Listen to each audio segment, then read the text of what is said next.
Olá, sejam bem-vindos ao Halalcast, o podcast da International Halal Academy. É o primeiro instituto privado de formação, qualificação e capacitação para o mercado halal. Meu nome é Cristina Tomás e tem sido muito bom receber pessoas aqui no Halalcast para falar sobre assuntos variados relacionados ao halal. E isso tem sido possível graças aos nossos apoiadores. A Fambras Halal, certificadora halal, a primeira do Brasil, atua em toda a América Latina desde 1979.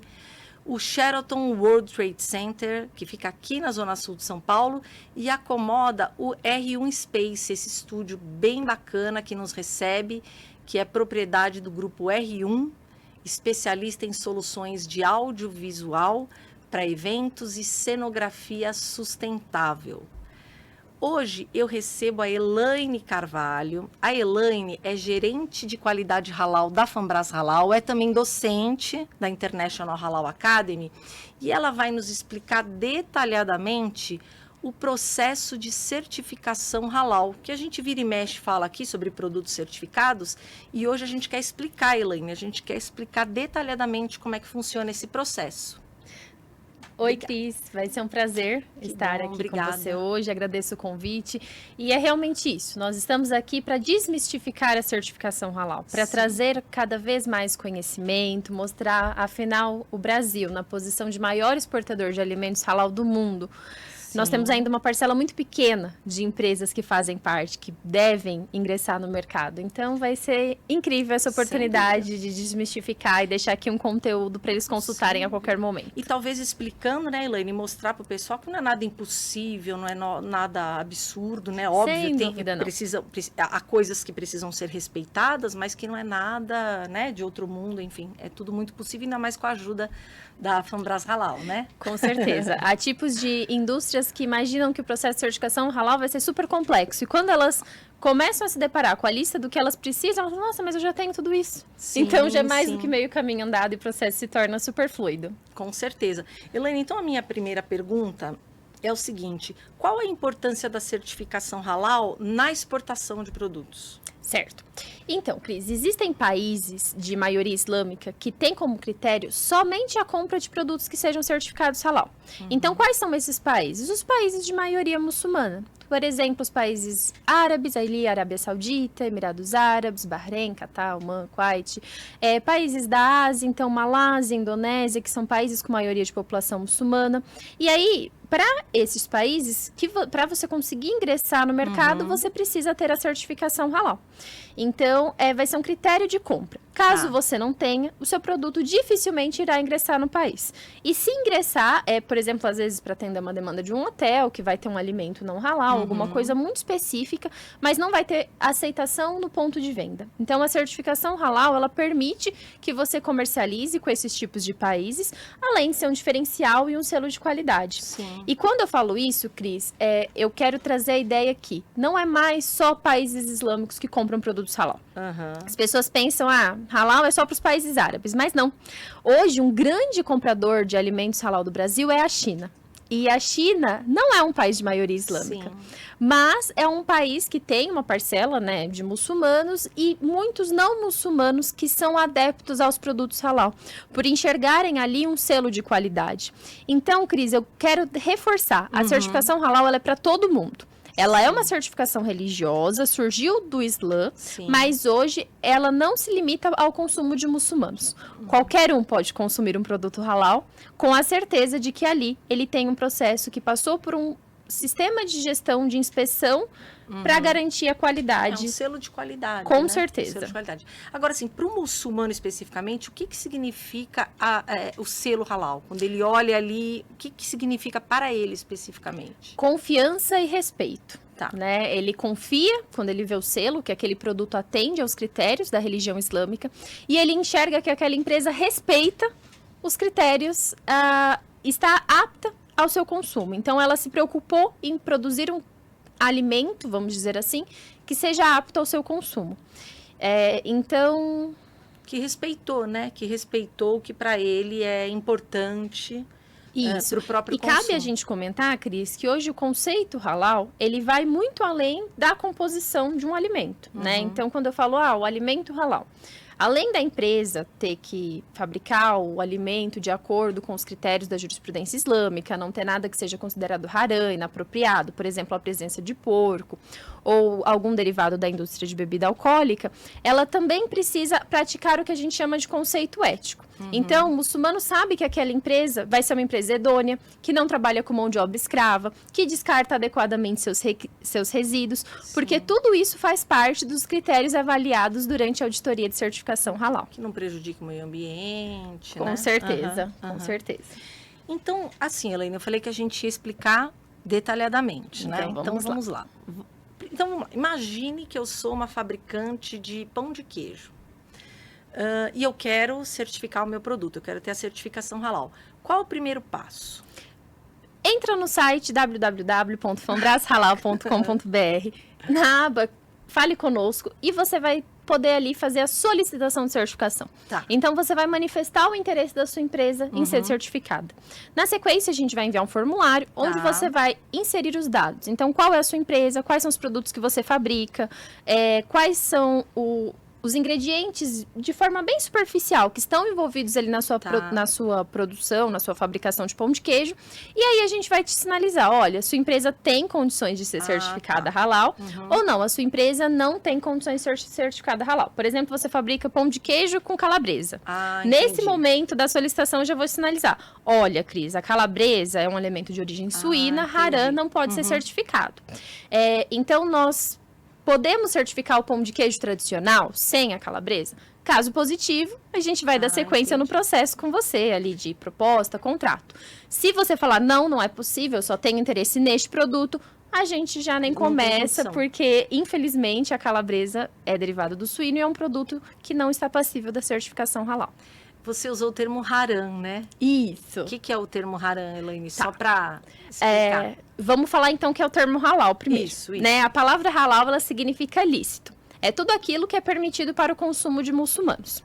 E a palavra haram é exatamente o oposto. Então, é tudo aquilo que é ilícito, proibido para o consumo de muçulmanos. E aí, eu posso fazer uma listinha com vocês de elementos haram que são proibidos. Por favor. Primeiro, a bebida alcoólica. Então, nenhuma bebida alcoólica está permitida dentro de um alimento a ser certificado halal. Segundo, derivados de seres humanos. Elaine, mas o canibalismo não faz parte da nossa cultura, graças a Deus. Mas existem alguns derivados que podem ser de fonte humana. Por exemplo, do cabelo humano é possível extrair um aminoácido não essencial, chamado L-cisteína, que pode ser usado como melhorador de farinha e até mesmo ingrediente de aromas. Essa não é uma fonte comum, tá? Fiquem tranquilos, mas é uma fonte que já foi identificada na China, tá? Próximo elemento proibido seria o sangue. Então, o sangue venoso que flui ali nas veias, ele não é permitido. Então, quando você faz, por exemplo, o abate halal, que eu acho que a gente vai falar um pouquinho mais à frente, você precisa garantir que todo o sangue do animal seja completamente drenado. Então, que ele escoe completamente para, posteriormente, esse animal seguir os trâmites de produção para ser uma carne halal. Os animais que são lícitos, que são permitidos, mas que não foram abatidos com a invocação do nome de Deus ou não intencionados ali. Então, por exemplo, se eu fizer o abate de uma vaca e intencionar algo que não seja Deus, esse animal ele se torna haram, inapropriado para o consumo de muçulmanos, tá? E alguns outros animais, que são os animais predadores, os animais, as aves, né, de rapina, com garras, que seriam animais topo de cadeia. Por quê? Porque o seu consumo causaria um desequilíbrio em toda a cadeia alimentar. Os insetos, animais pestilentos e repulsivos, também porque são animais que não são adequados ao consumo humano. E, por fim, o porco. É o último elemento que nós temos ali como haram, proibido, que não devem fazer parte da composição de um produto que você deseja obter a certificação halal. Sim. E aí, Elaine, então tá. Aí eu preenchi lá tudo direitinho, vocês já me deram uma orientação prévia, né? Se me disserem que eu posso seguir com o processo, vem uma fase inicial de avaliação documental, né? Exatamente. E depois tem 2 auditorias. Aí eu queria que você explicasse esse processo, então. Perfeito. Bom, a A avaliação documental nada mais consiste do que investigar qual é a composição do produto a ser certificado. Então, aqui estamos usando o exemplo do pão de queijo. Eu vou investigar quais são os ingredientes do pão de queijo. Bom, eu tenho leite, eu tenho queijo, eu tenho óleo, polvilho, sal, etc, etc. Então, para cada um desses ingredientes, por exemplo, para o queijo, você vai me fornecer um documento que ateste que ele está apto para a certificação halal. Por exemplo, o certificado halal. E aí, com essa investigação documental, eu consigo falar, olha, seu produto está apto a ser certificado ou não. Suponha que você usa um queijo que tem um coalho bovino que não veio de um abate halal, né? E aí eu não tenho o certificado halal do queijo e sei da presença desse coalho bovino que veio de um abate não halal. Sim. Infelizmente, eu não vou conseguir certificar o seu pão de queijo usando esse queijo especificamente. Aí eu vou perguntar, olha, Cris, a sua empresa teria condições de trocar o fornecedor de queijo? Você pode, por exemplo, substituir o queijo Minas X pelo queijo Y? Se for possível, sem problemas, a gente faz a homologação desse novo queijo, preenchemos a sua lista e seguimos para o processo de auditoria. Então, é importante comentar que a auditoria ela só é feita, Cris, quando eu sei que a sua empresa tem condições de receber a certificação, porque eu fiz uma investigação das matérias-primas e garanti, com uma documentação que pode ser o certificado halal, que todas elas estão isentas dos elementos haram. Eu compro óleo da empresa Bolinha e essa empresa não tem o certificado halal. Isso significa que eu não vou poder ser certificado? Não. A empresa Bolinha poderia preencher, por exemplo, um checklist indicando como que ela fabrica, quais são os ingredientes, o que ela usou no processo, se comprometendo a não usar nada haram, e aí com isso eu consigo liberar esse fornecedor de óleo. Mas esse seria um atalho que a gente pode seguir dentro do processo, mas o ideal é que você sempre busque por um óleo certificado, porque quanto mais rastreada for a sua cadeia fornecedora, mais seguro será o seu processo e o seu produto. Sem dúvida. Aí, feito isso, então, nós vamos para a auditoria. A auditoria de certificação halal, assim como a auditoria de outros sistemas de gestão, ela é sempre feita em 2 etapas. A auditoria de fase 1 e a auditoria de fase 2. A auditoria de fase 1, ela tem como objetivo avaliar o sistema de gestão daquela empresa, se ela tem condições mínimas para ser certificada. Então, essa empresa possui um manual de boas práticas de fabricação. Então, a indústria de pão de queijo segue a legislação, ela segue, por exemplo, a RDC 275, que vai falar ali como que você vai fazer o controle. Essa indústria, ela tem um programa de análise de perigos e pontos críticos de controle, que vai garantir que o meu produto final está livre de contaminações físicas, químicas e microbiológicas. Perfeito. Então, nessa primeira etapa, a gente vai ver se a empresa tem esses procedimentos devidamente documentados e estabelecidos. Feita a auditoria de fase 1, que ela só é realizada durante o primeiro ciclo de certificação de uma empresa, nós vamos para a auditoria de fase 2. A auditoria de fase 2, ela tem como objetivo confirmar os requisitos que foram previamente informados no estágio 1. Então, suponha que no estágio 1, nas boas práticas de fabricação, você conta para mim que você treina todos os seus funcionários uma vez ao ano sobre quais são os procedimentos corretos de higiene e saúde pessoal. Então, na auditoria de fase 2, eu quero ver o registro desse treinamento. Então, eu vou confirmar tudo aquilo que você me informou previamente. Também na auditoria de estágio 2, eu vou pegar aquela lista de fornecedores que a gente aprovou juntas e vou confirmar. Será que o sal que encontra aqui nesse armazém é o sal que a Cris me informou lá anteriormente? O queijo utilizado é o mesmo? E aí, com isso, eu consigo confirmar que somente as matérias-primas aprovadas são aquelas que realmente são utilizadas. Feito isso, a empresa vai receber um relatório de auditoria, no qual ela pode ou não ter não conformidades, porque às vezes as pessoas pensam, nossa, Elaine, eu tive uma não conformidade na auditoria de fase 1. Suponha que eu não implementei a política halal, que é um critério da certificação. Isso significa que eu não vou mais poder ser certificado? Não. Pelo contrário, você tem direito a responder todas as não conformidades, adequar, né, a sua empresa, então fazer as correções, as ações corretivas, e com isso você vai obter o certificado halal, tá? Tem um período, tem um período. prazo para ela. Isso. Depois que você recebe a auditoria, em até 15 dias, normalmente antes você recebe o relatório, e aí você vai ter mais 15 dias para responder. Se sua não conformidade for algo que você não consegue resolver em 15 dias, Cris, por exemplo, eu dei uma não conformidade para as questões estruturais. Tá. Você pode me apresentar um plano de ação mostrando que você já contratou a empresa que vai, por exemplo, melhorar as suas instalações, Sim. tá? E só para completar sobre a auditoria, eu gostaria de comentar que as auditorias de certificação halal sempre são realizadas em dupla, ou seja, por um auditor técnico e um auditor religioso. O auditor técnico é um profissional formado na área de atuação, então, por exemplo, numa indústria de pão de queijo vai ser ou um engenheiro de alimentos, ou um veterinário, ou um químico, ou um cientista de alimentos, enfim. Alguém que conheça tecnicamente quais são os requisitos do setor para você garantir um pão de queijo halal seguro. Sim. E um auditor religioso, que vai ser a figura de um sheik, que vai trazer a luz do conhecimento islâmico para o processo de certificação halal e, de fato, garantir, confirmar que aquele produto não tem nada haram na sua composição, que passou despercebido, e se essa empresa se adequa ao conceito daquilo que é ético, lícito, permitido. Então, se ela é idônea com seus funcionários, se estão todos devidamente registrados, se eles estão satisfeitos, e por aí vai. Sim. E aí, então, passamos dessa fase, Elaine, aí vem a análise laboratorial, ou seja, não adianta você ter falado, eu vou ter que atestar que você realmente faz aquilo que você colocou lá no papel. Exatamente. Existem 2 tipos de análises laboratoriais que são solicitadas durante a certificação halal. A primeira delas é a análise para identificação de DNA animal. Então, a gente vai, por exemplo, pedir identificação de DNA suíno. Por quê? É a cerejinha do bolo, como você falou. Eu vou comprovar que, de fato, eu não tenho nada haram na composição daquele produto. Eu não tenho porco que, eventualmente, tenha passado despercebido. Às vezes, não estava presente no meu ingrediente, mas tive alguma contaminação cruzada dentro do meu processo produtivo. Então, eu vou pedir essa análise e, conforme risco do produto, eu posso pedir outras espécies, como PCR galináceo, caprino, bovino.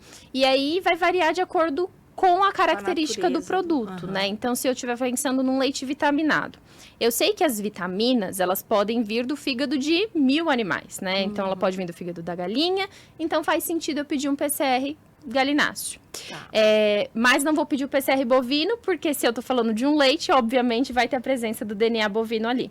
Então, é feita sempre essa análise crítica pelo time da Fambras Halal que está cuidando do processo. A outra análise laboratorial que eu posso solicitar é a análise de cromatografia gasosa, na qual eu vou identificar qual que é o residual de álcool que esse produto tem. Como eu disse a você, o álcool, a bebida alcoólica, ela é proibida. E, consequentemente, eu tenho algumas restrições ao uso do álcool etílico dentro da indústria. Se for para um produto de limpeza, sem problemas, eu posso usar. Mas se eu estiver falando de um produto que sofre uma fermentação natural, por exemplo, um suco de uva, naturalmente ele tem bactérias que vai fazer com que ele fermente, ele vai ter ali um residual de álcool. Eu preciso garantir que esse residual de álcool no produto final não tem absolutamente nenhum efeito embriagante sobre quem está o consumindo. Então, para produtos finais que sejam de consumo direto, nós temos como limite de tolerância 0,1%, que seria 1000 miligramas por quilo, que é bem pouquinho. E se eu estiver falando de um produto que seja uma matéria-prima, que eu ainda vou usar para processar, por exemplo, um ingrediente do pão de queijo, esse limite sobe para 0,5%, que seria 5.000 miligramas por quilo. E aí, durante a auditoria de estágio 2, nós fazemos a coleta, os auditores vão fazer a coleta dessa amostra laboratorial, a empresa vai escolher para qual laboratório ela quer enviar, então hoje a Fambras Halal fornece uma lista de laboratórios que são homologados, uma vez que todos os laboratórios que trabalham com a certificação halal precisam ter a ISO 17025, que é uma ISO que comprova que aquele laboratório segue um sistema de gestão. A Fambras Halal hoje é certificada na ISO da família 17000, só que é 17065. Então, por isso, nós só podemos trabalhar com parceiros que sejam certificados na família da 17000. E aí, então, com essa lista de laboratórios homologados, o cliente vai escolher para onde ele quer enviar, vai fazer o orçamento, os auditores vão coletar, deixar a amostra devidamente lacrada, e aí, conforme a requisição da certificação halal, ela envia para o laboratório, e a gente obtém posteriormente esses resultados para atestar que o produto está conforme ou não. Sim. E mais uma vez, Elaine, se tiver alguma não conformidade aí, alguma coisinha que às vezes ele nem imaginava que é considerado haram, tem ainda como fazer... Remediar. Tem ainda? Com certeza. Tá. Então, suponha que deu positivo para o PCR suíno. Tá. Primeira coisa, né, que é válida comentar, as amostras, elas são sempre coletadas em triplicata. Então, será que não foi um erro do laboratório? Sim, será sim. que realmente aquele DNA está presente? Então, a gente vai fazer uma análise na contraprova para confirmar. Realmente, temos a presença do DNA suíno. Então, a gente vai ter que voltar para o processo e investigar o que eventualmente possa ter passado despercebido, Sim. né? Um exemplo de um produto que pode ser um contaminante de DNA suíno no processo e que às vezes as empresas nem imaginam.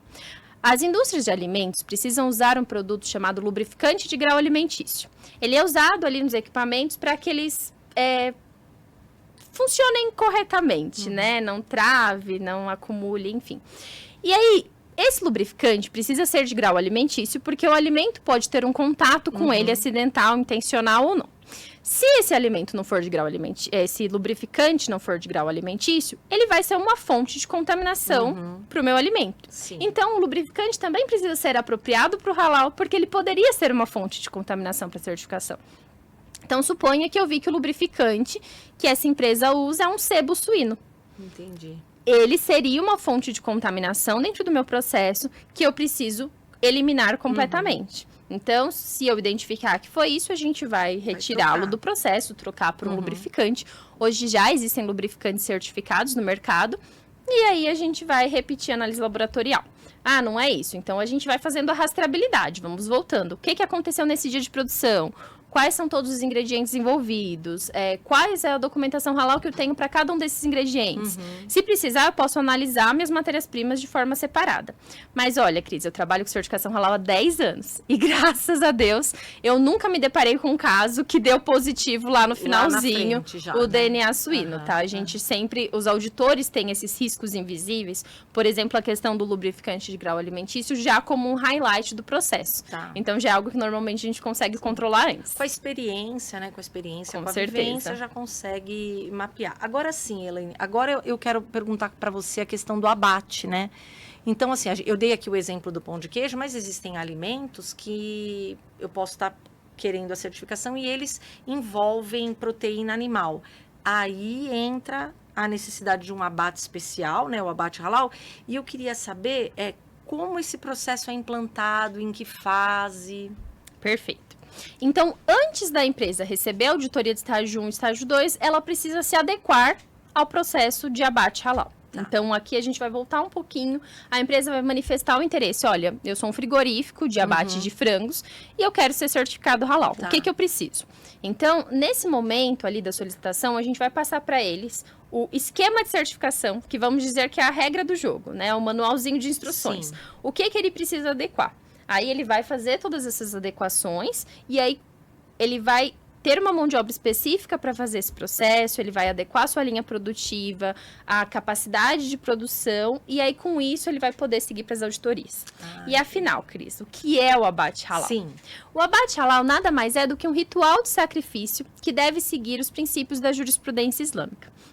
Então, é um ritual feito com humanismo e respeito ao animal, onde você, durante o abate, vai agradecer a Deus por aquele animal, deixar claro que você não está o abatendo por sadismo e diversão, e sim por uma necessidade de alimentação. E aí, a partir desse momento, durante a degola, a gente tem um ritual muito específico, né? Vai ser feito um corte único na jugular do animal, que tem que atingir 4 estruturas. São elas, as artérias, o esôfago, a traqueia e ambas as veias jugulares. A partir deste momento que você faz um corte único e preciso, então a gente precisa de uma faca bem afiada, tá, Cris? Se a faca tiver desafiada... Um profissional bem treinado. Exatamente. Se a faca tiver ruim, esse abate não vai ser feito direito. Por exemplo, não vai atingir uma das artérias. Então, quando eu fizer esse corte único e preciso na jugular do animal, eu vou interromper automaticamente o fluxo sanguíneo do cérebro. Então, o animal vai ter uma morte instantânea.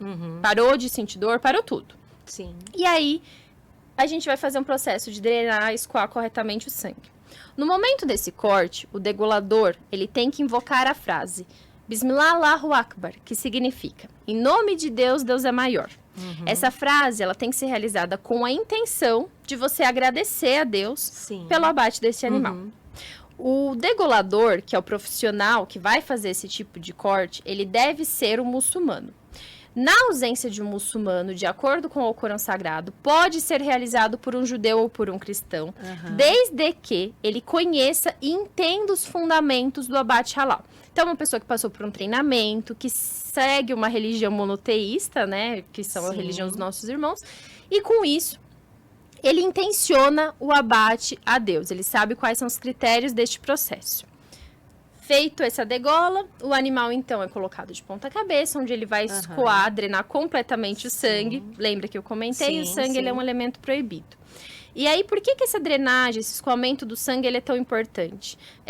Nós sabemos que o sangue, ele muitas vezes carrega doenças. Quando o animal ele é submetido a uma grande condição de estresse, no momento do abate, ele vai liberar diversos hormônios, que são toxinas, que vão ali passar para a carne. Com a gente também. Exatamente. Então, a gente precisa drenar completamente esse sangue para que, então, o animal seja submetido a qualquer tipo de processo. Então, depois disso, a gente vai poder fazer a esfola, que é a retirada do couro, ou a escaldagem do frango, que é o processo que facilita a remoção das penas, tá?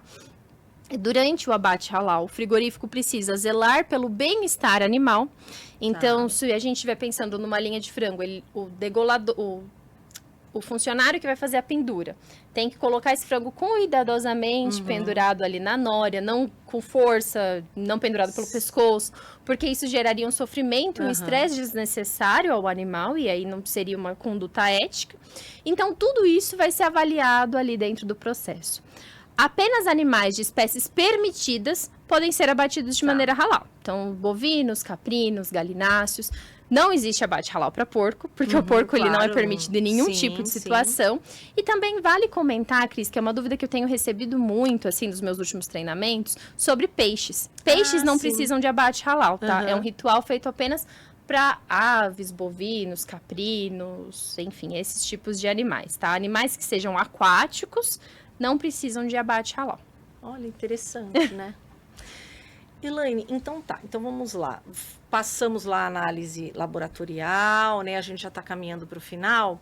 E eu vi numa de suas aulas que você fala sobre que ainda tem um comitê de decisão. Então, passei por tudo, ainda tem mais lá uma etapa, né? Que é o comitê de decisão. E eu queria saber qual que é a função dele. Pelo nome já mais ou menos dá uma ideia, mas... Enfim, como é que funciona? O que eles têm que fazer? Qual que é o objetivo? Certo. O comitê de decisão é um grupo de pessoas, no mínimo 4 hoje dentro da estrutura da Fambrás Halal, que vão decidir se essa empresa está apta ou não para obter a certificação halal. O comitê de decisão hoje ele é composto pela figura de 2 sheiks, então 2 líderes islâmicos que não participaram da auditoria daquela empresa, que vai revisar se islamicamente essa empresa segue os critérios estabelecidos pela certificação halal, por um revisor técnico que vai confirmar se tecnicamente essa empresa está conforme os regulamentos do segmento no qual ela está inserido. Então, se é uma empresa de pão de queijo, se ela está em conformidade com a Anvisa, por exemplo. E o responsável técnico que vai revisar se todas as etapas do sistema de gestão da qualidade foram seguidas. O responsável técnico, ele é a figura que me garante o reconhecimento mundial, Cris. Por que isso? Hoje, para que eu possa, como Fambrás Halal, ser reconhecida mundialmente, eu preciso seguir uma série de normas, como a ISO 17065, o GSO 2055-2, a SMIC 2, que vai garantir que o processo de certificação halal que eu faço aqui no Brasil é o mesmo, por exemplo, que a empresa X vai fazer nos Estados Unidos, que a empresa Y está fazendo na Austrália.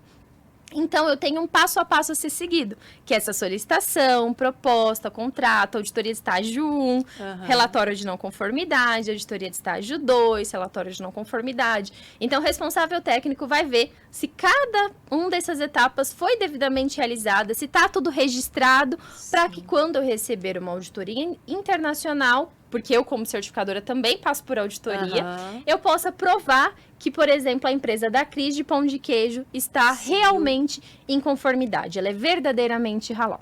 E aí, se eu tiver um parecer unânime dessas 4 pessoas do meu comitê, aí sim eu vou conceder o certificado halal à sua empresa. Entendi. E aí, Elaine, eu acho que eu... e até sobre o certificado, ele tem validade, né? Ele tem uma validade. Isso, Cris. O certificado halal, ele tem validade de 3 anos. Mas é importante dizer que anualmente essa empresa vai ter que ser submetida a uma auditoria de manutenção.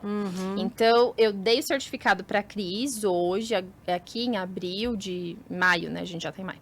Em maio de 2024. E aí, em maio de 2025, eu vou precisar auditar a Cris novamente para confirmar que ela continua seguindo todos aqueles critérios que foram determinados e estabelecidos, a particularidade dela da empresa. Aí eu faço manutenção 1, manutenção 2. Nessas auditorias são sempre estágio 2 apenas, a gente não precisa repetir mais o estágio 1. E ao final de 3 anos, se a empresa, né, estiver satisfeita, quiser continuar nesse mercado, nós fazemos a auditoria, então, de renovação.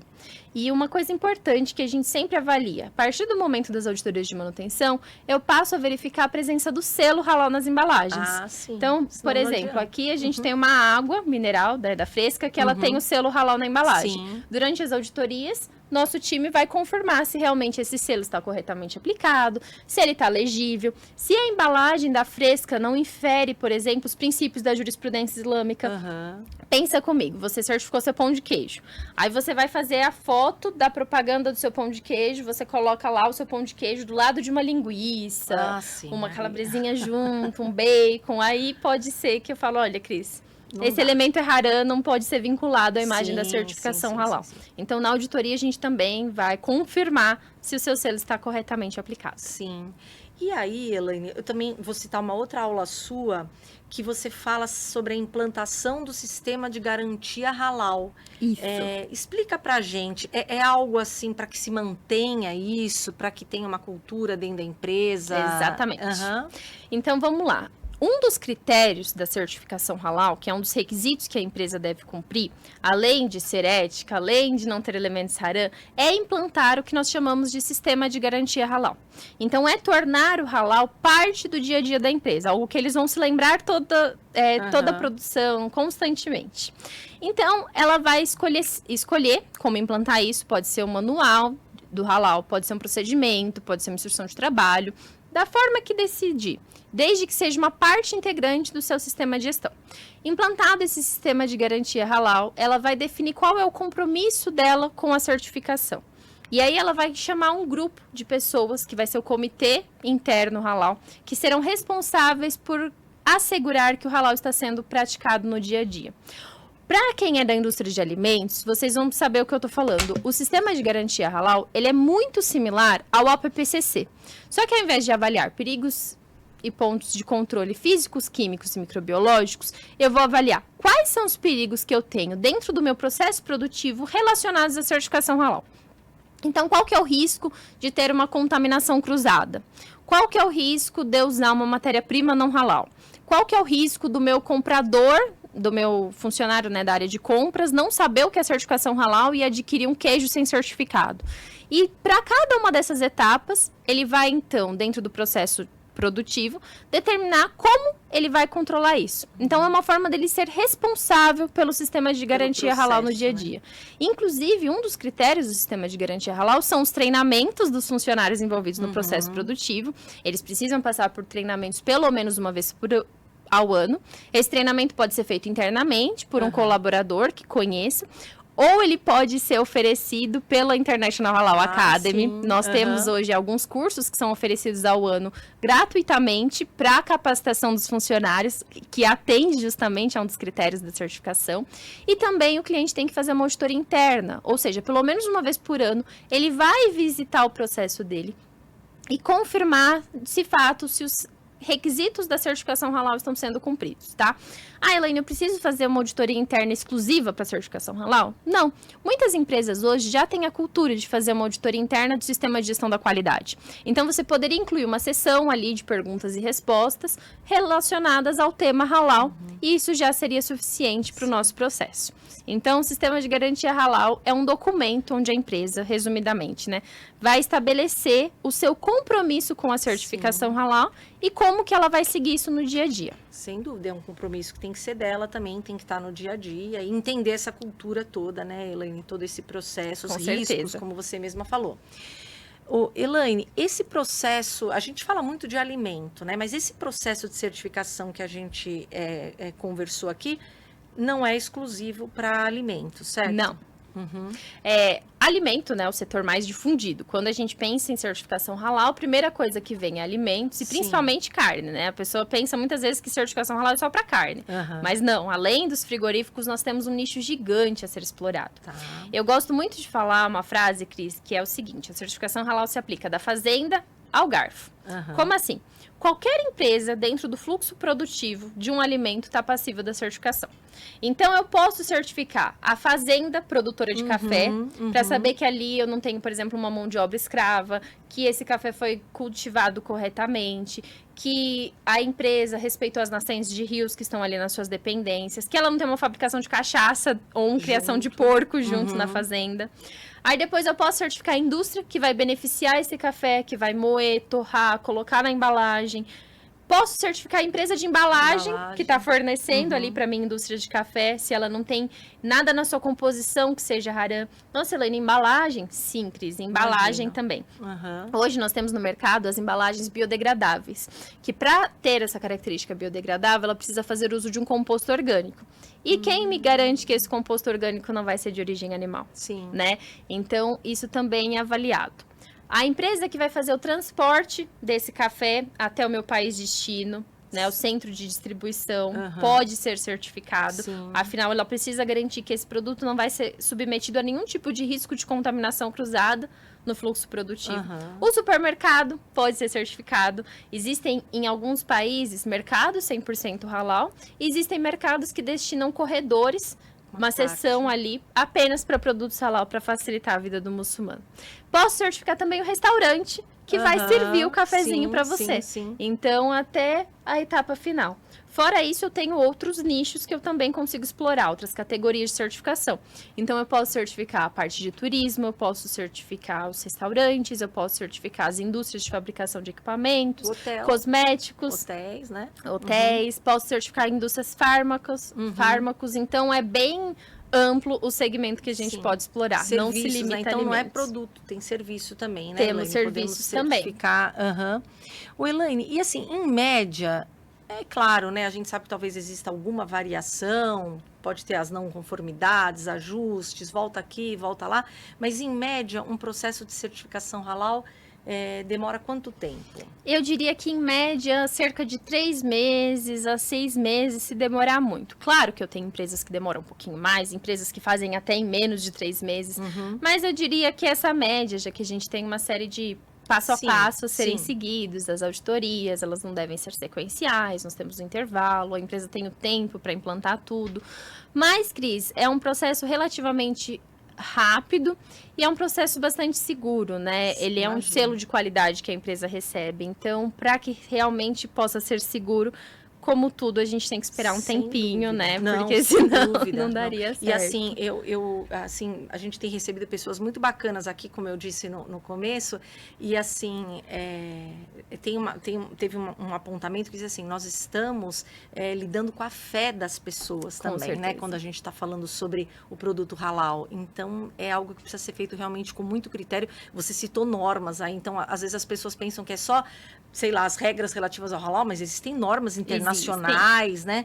Tudo que está ali relacionado, que precisa ser respeitado, né? Exatamente. Não é um certificado que eu consigo te dar por telefone, Cris. Eu preciso, de fato, fazer todo um processo com você, porque, como você disse, né? A gente está lidando com a fé. E quando eu falo da certificação halal, você perguntou o que ela significa para o muçulmano. É confiança.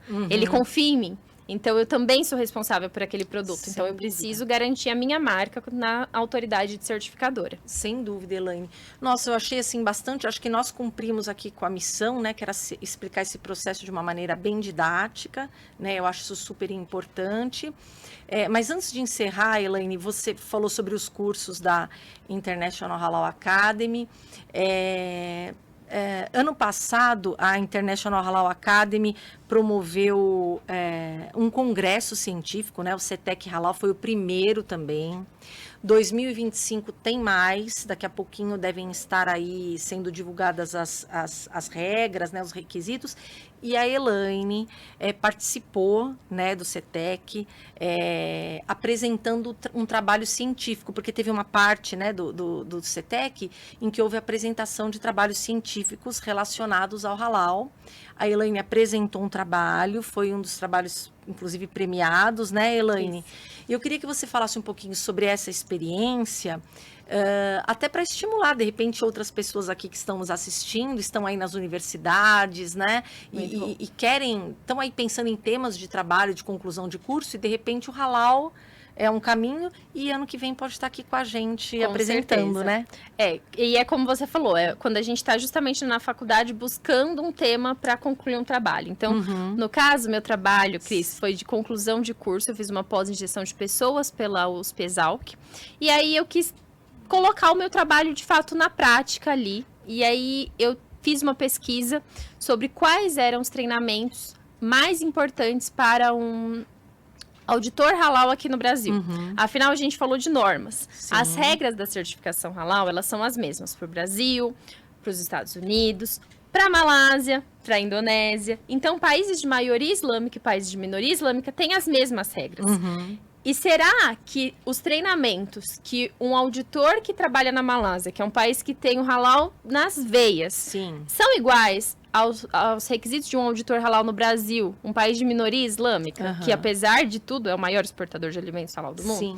Então, meu trabalho foi nesse sentido, comparar, entender qual era o perfil do auditor halal brasileiro e, com isso, definir quais são os treinamentos mais importantes para que a gente possa ter um programa de treinamento eficiente. Afinal, eu sou gerente de qualidade, é meu trabalho treinar os auditores. Sim, E aí eu fiz, de fato, esse trabalho, apresentei no congresso.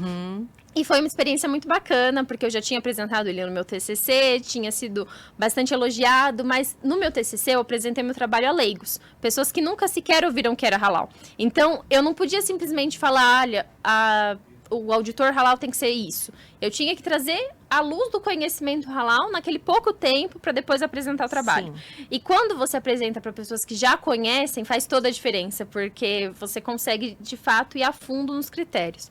E meu trabalho foi super bem aceito, foi reconhecido. Eu fiquei em segundo lugar, ganhei um prêmio, ganhei uma viagem para Bahia, que eu, inclusive, voltei algumas semanas atrás e foi realmente incrível.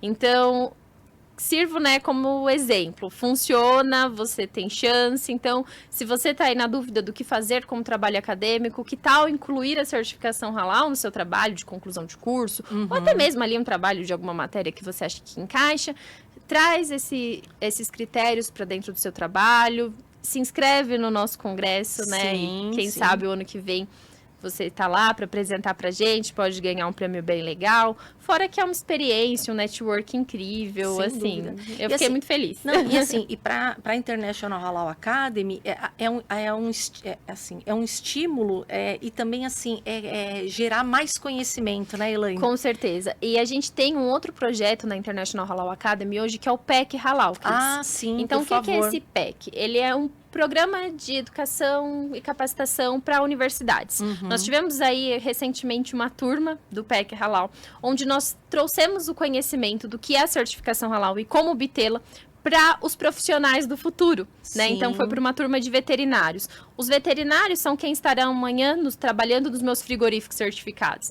E na faculdade, muitas vezes a gente sequer escuta falar o que é certificação halal. E o Brasil tem um papel muito importante dentro desse mercado. Então, com esse projeto, a gente quer desmistificar a certificação halal para o profissional de amanhã. Sim. Então, é bem legal, é bem interessante e é isso que você falou. A gente precisa hoje trabalhar no Brasil para desmistificar. Afinal, Cris, a gente tem essa posição de maior exportador de alimentos halal do mundo. E a Fambras tem apenas cerca de 500, um pouco mais de 500, mas 600 empresas certificadas. O Brasil tem mais de 5 mil indústrias de alimentos. Você já pensou se a gente conseguisse certificar metade dessas indústrias? O que seria a revolução que poderíamos fazer nesse mercado halal? né? Então, sem mais dúvida, ainda, né? Na mais verdade, ainda. mais ainda, né? Então, trazer ali mais pessoas para consumir, né? Eu acho que em algum outro podcast, talvez o pessoal já tenha falado, mas hoje nós temos 2 bilhões de muçulmanos no mundo. Aham. E nós temos uma pesquisa que indica que em 2060, 1 a cada 3 pessoas do mundo serão muçulmanas. Sim. Então, são 33% da população mundial demandando por produtos halal. O Brasil, né, nessa posição de grande fabricante de alimentos, que deseja se consolidar no mercado, sabe que a exportação é um caminho bem forte para você se consolidar, com certeza pode investir. Então, a gente tem que pensar no profissional de amanhã desde agora. Sem dúvida, Elaine. É um nicho de mercado também, né? E assim, Elaine, eu sempre falo, todo episódio aqui eu falo, se você quer saber mais do que é halal, entra no site da International Halal Academy, se inscreva para ter acesso a todos esses cursos. A Elaine citou um aqui, mas existem cursos básicos, né? Existe. Cursos que explicam desde o conceito halal, que explicam até sobre a religião, né, islâmica, né, que é a base de tudo isso. Então, se inscreva, faça os cursos para você entender um pouco mais e de repente pode ser uma base aí para os seus trabalhos e acompanhem o nosso trabalho aí pelas redes sociais, né? Nós estamos no Instagram, estamos no LinkedIn, porque lá nós vamos divulgar não só o nosso trabalho, quando tem novo episódio do Halalcast ou outros conteúdos, mas vamos sempre colocar as notícias relativas ao CETEC Halal, a edição 2025, né, Elaine? Com certeza. Então, acompanhem a gente. Elaine, eu agradeço muito a sua presença, né? Não é à toa que você é professora da International Halal Academy, porque você explica realmente de uma forma muito didática, que a gente consegue entender, né?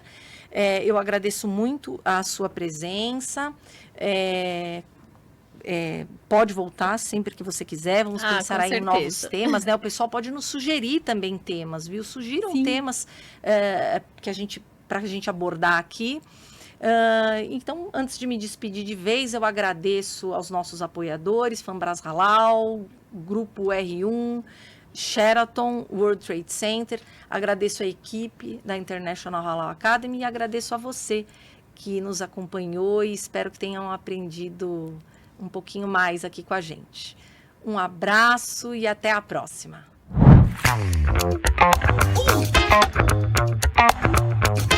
Yeah.